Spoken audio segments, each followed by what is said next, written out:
আসসালামু আলাইকুম, সবাইকে আজকের ক্লাসে স্বাগতম। আজকে আমাদের টপিক হচ্ছে হৃৎপিণ্ডের সংযোগকারী টিস্যু। ঠিক আছে, তো হৃৎপিণ্ডের সংযোগকারী টিস্যু কি?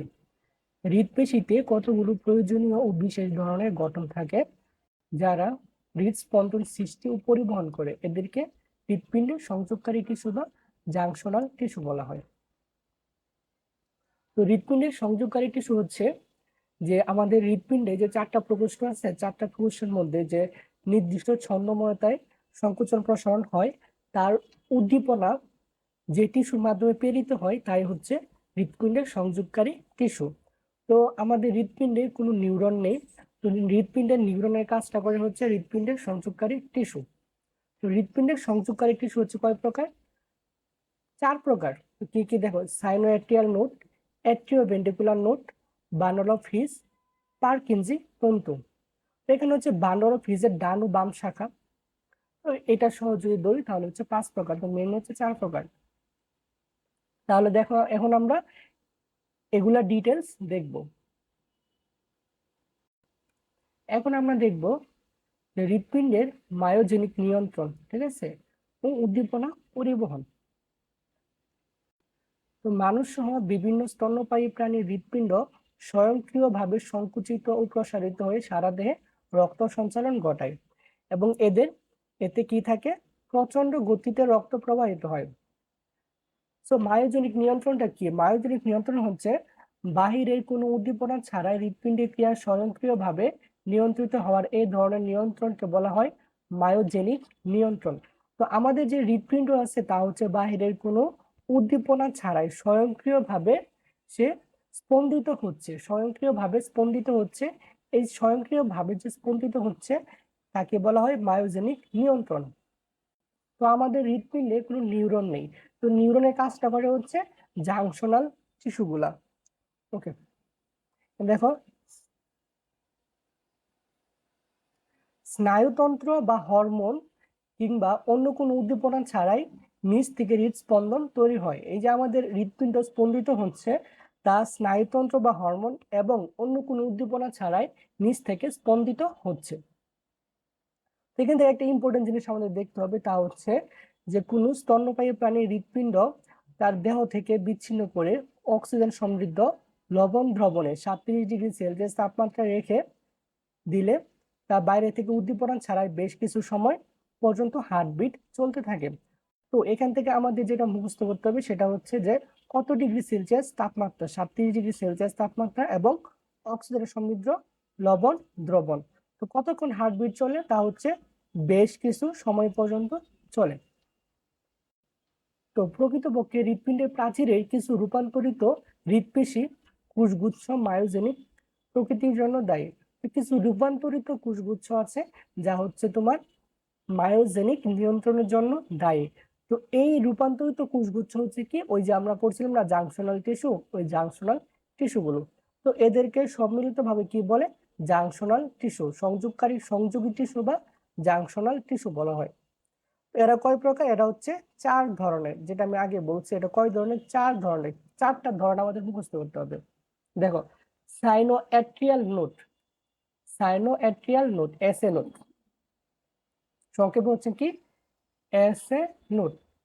এটি অবস্থান কোথায়? দেখো এর অবস্থানটা যদি আমরা একটু দেখি, এটা হচ্ছে, দেখো এই যে এই অংশটা দেখতে পাচ্ছ, এটা হচ্ছে সাইনোএট্রিয়াল নোড। এটার অবস্থানটা হচ্ছে এই ডানঅর্টিয়ামের প্রাচীরে সুপিরিয়র ভেনা কাভার সংযোগ স্থলে। এই যে আমরা এখানে দেখতে পাচ্ছি, এটা হচ্ছে কি, এটা হচ্ছে সুপিরিয়র ভেনা কাভা। দেখো আমরা একটু ডিটেলসে এসএ নোডটা পড়তে হবে। দেখো এটি এটি ডান অট্রিয়ামের প্রাচীরে ডান অট্রিয়াম ও সুপিরিয়র ভেনা কাভার ছিদ্রের সংযোগস্থলে অবস্থিত এবং স্বয়ংক্রিয় স্নায়ুতন্ত্র থেকে কিছু স্নায়ুপ্রান্ত সহ অল্প সংখ্যক হৃৎপেশি কোষ নিয়ে গঠিত। এই যে এসএ নোডটা দেখতে পাচ্ছ, এটা হচ্ছে স্বয়ংক্রিয়। হ্যাঁ, এর উদ্দীপনা, এই এসএ নোড যে উদ্দীপনা তৈরি করে তার জন্য বাইরে থেকে কোনো উদ্দীপনা, হরমোন, নিউরন বা কোনো কিছুর প্রয়োজন হয় না। ও নিজে নিজে কি করে, উদ্দীপনা তৈরি করে, স্বয়ংক্রিয়। তো এগুলো হচ্ছে 10 থেকে 15 মিলিমিটার লম্বা এবং 3 মিলিমিটার চওড়া এবং 1 মিলিমিটার পুরু। এটা এতটা ইম্পর্টেন্ট না, জাস্ট একবার দেখতে পারো। এসএ নোড থেকে সৃষ্ট একটি অ্যাকশন পটেনশিয়াল ইলেকট্রনিক সিগন্যালের মাধ্যমে হার্টবিট শুরু হয়। তো এখানে এসএ নোডটা দেখতে পাচ্ছ, এসএ নোড থেকে একটি কি উদ্দীপনা ইলেকট্রিক সিগন্যাল উৎপন্ন হয়। তো এই ইলেকট্রিক সিগন্যাল উৎপন্নের মাধ্যমে কি হয়, যে হার্টবিট শুরু হয়। তো মেন কথা হচ্ছে এই এসএ নোড থেকে একটি ইলেকট্রিক সিগন্যাল তৈরি হয়, ঠিক আছে। তো ইলেকট্রিক সিগন্যাল, এই ইলেকট্রিক সিগন্যালের মাধ্যমে হৃৎপিণ্ডের হার্টবিট শুরু হয়। তো একটা জিনিস দেখতে হবে যে এসএ নোডকে বলা হয় পেস মেকার। কি বলা হয়? পেস মেকার বা হৃদস্পন্দক। এসএ নোডকে কি বলা হয়? Pace maker. এটা অনেক ইম্পর্টেন্ট, ঠিক আছে।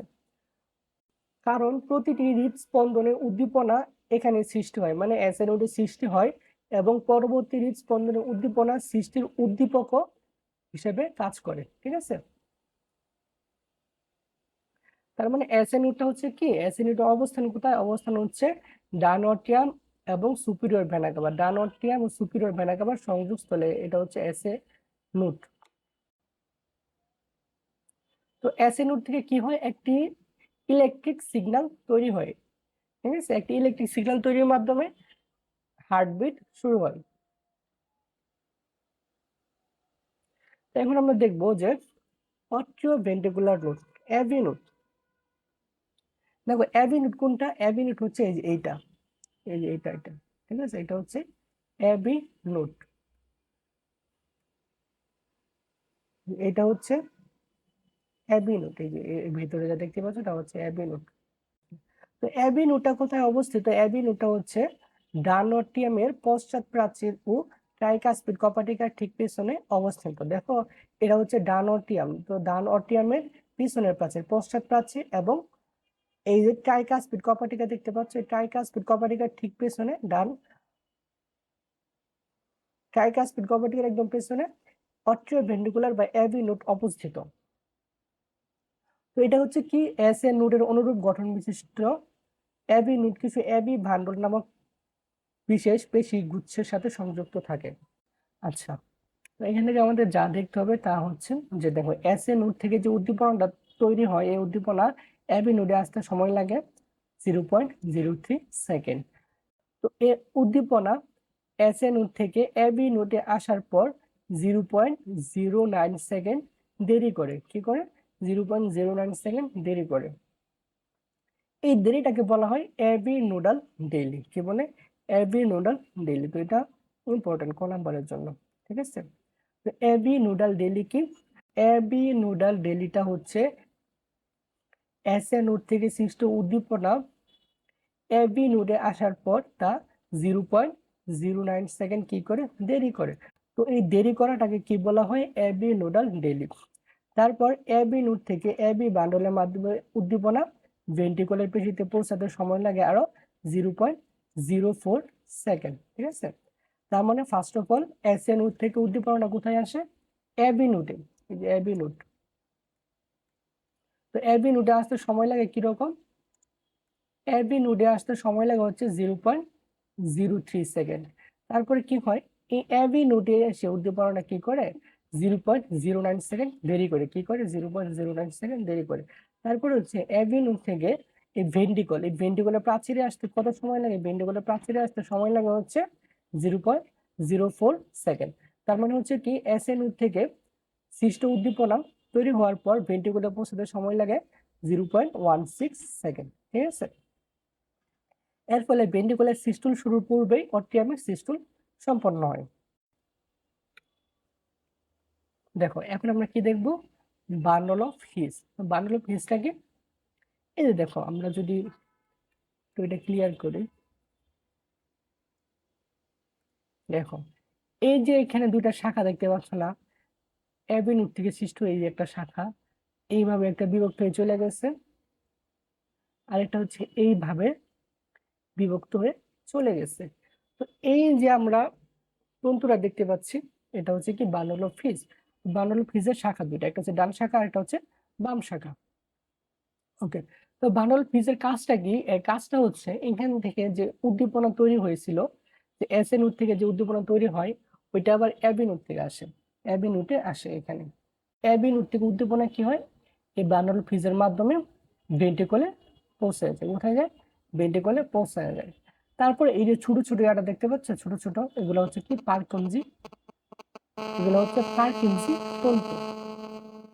ঠিক আছে, যে ছোট ছোট যে আমরা জালকগুলো দেখতে পাচ্ছি এগুলো হচ্ছে কি পারকিনজি তন্তু। তো দেখো এখানে কি লিখছে, বান্ডল অফ ফিজ। তো হৃৎপিণ্ডের যে বিশেষ টিস্যুটি এবি নোট থেকে উৎপন্ন হয়ে আন্তঃভেন্ট্রিকুলার প্রাচীরের পশ্চাৎ ভাগ পর্যন্ত বিস্তৃত এবং ডান ও বাম শাখা বিভক্ত হয়ে ভেন্ট্রিকলে পারকিনজি তন্তুতে মিলিত হয়, তাই হচ্ছে কি বান্ডল অফ ফিজ। তো এটা উৎপন্ন হয় কোথায়? এবি নোট থেকে। হ্যাঁ, এটা কি হয়? আন্তঃভেন্ট্রিকুলার প্রাচীরের পশ্চাৎ ভাগ পর্যন্ত বিস্তৃত। ঠিক আছে, পশ্চাৎ ভাগ পর্যন্ত বিস্তৃত। তারপর হচ্ছে পারকিনজি তন্তু। এগুলো হচ্ছে এই তন্তুগুলো বান্ডল অফ ফিজ থেকে উৎপন্ন হয়। উৎপন্ন কোথায়? পারকিনজি তন্তু বান্ডল অফ ফিজ থেকে উৎপন্ন হয় ভেন্ট্রিকুলার প্রাচীরে জালক সৃষ্টি করে। কি সৃষ্টি করে? জালক সৃষ্টি করে। বান্ডল অফ ফিজ থেকে প্রাপ্ত উদ্দীপনা পারকিনজি তন্তুর মাধ্যমে ভেন্ট্রিকুলার প্রাচীরে ছড়িয়ে পড়ে এবং ভেন্ট্রিকল দুটিকে সংকুচন ঘটায়। তো এই হচ্ছে আমাদের পারকিনজি তন্তু। তো হৃৎপিণ্ডের যে সংযোগকারী টিস্যু আছে তার মধ্যে বিদ্যুৎ প্রবাহের তরঙ্গ কিরকম, সেটা হচ্ছে এরকম। তো first of all SA note, তারপর হচ্ছে এবি নোট, তারপর হচ্ছে বান্ডল অফ ফিজ, তারপর হচ্ছে কি পারকিনসি তন্তু। এই চারটা আমাদের একদম মুখস্থ করতে হবে। ঠিক আছে, এটা অনেক ইম্পর্টেন্ট। ও আর এই ইয়ারটা আমাদের ইম্পর্টেন্ট, কোনটার পর কোনটা। ঠিক আছে, তো এখান থেকে যদি একটু সামারাইজ করি তাহলে কি হবে, দেখো এসএ নোট, এই এসএ নোটের মাধ্যমে কি হয় যে একটা উদ্দীপনা তৈরি হয়। ফার্স্ট অফ অল এখান থেকে হৃৎপিণ্ডের স্পন্দনের সূচনা ঘটে। স্পন্দনের জন্য যে সিগন্যাল প্রয়োজন তা এখান থেকে এসএ নোট থেকে কি হয়, তৈরি হয়। তারপরে হচ্ছে এসএ নোট থেকে উদ্দীপনা কোথায় আসে? এবি নোটে। তো এবি নোট থেকে উদ্দীপনা কি হয়, যে বান্ডল অফ ফিজের মাধ্যমে কোথায় যায়? ভেন্ট্রিকলে যায়। কোথায় যায়? ভেন্ট্রিকলে। তারপরে বান্ডল অফ ফিজ থেকে পারকিনজি তন্তু তৈরি হয়, সৃষ্টি হয়। তো পারকিনজি তন্তুর মাধ্যমে উদ্দীপনা কোথায় যায়? উদ্দীপনা হচ্ছে ভেন্ট্রিকলে একদম প্রাচীরে যায়। ঠিক আছে, ভেন্ট্রিকুলার একদম প্রাচীরে যায় পারকিনজি তন্তুর মাধ্যমে। তো এভাবে অ্যাসিড থেকে সৃষ্ট একটি তরঙ্গ হৃৎপিণ্ডে ছড়িয়ে পড়ে। এখান থেকে মোস্ট ইম্পর্টেন্ট যেটা, সেটা হচ্ছে এমসিকিউ এর জন্য, সেটা হচ্ছে কি পেসমেকার কাকে বলে? পেসমেকার হচ্ছে এসএ নোটকে কি বলা হয়? পেসমেকার। ঠিক আছে, এসএ নোটকে কি বলা হয়? পেসমেকার। হৃদস্পন্দনের সূচনা কোথায় ঘটে? এসএ নোটে ঘটে। কোথায় ঘটে? এসএ নোটে ঘটে। হৃদস্পন্দনের সূচনা এসএ নোটে ঘটে। তারপর হচ্ছে এবি নুডাল ডেলি। হ্যাঁ, এবি নুডাল ডেলিটাও ইম্পর্টেন্ট, আমাদের দেখতে হবে। আর এই যে এই ফ্লো চার্ট, এই যে ইয়াটা আছে এটা দেখতে হবে কোনটার পর কোনটা। ঠিক আছে, ওকে। তো এই ছিল আমাদের আজকের ক্লাস। দেখা হবে পরবর্তী যে কোনো ক্লাসে। ততক্ষণ ভালো থেকো। আল্লাহ হাফেজ।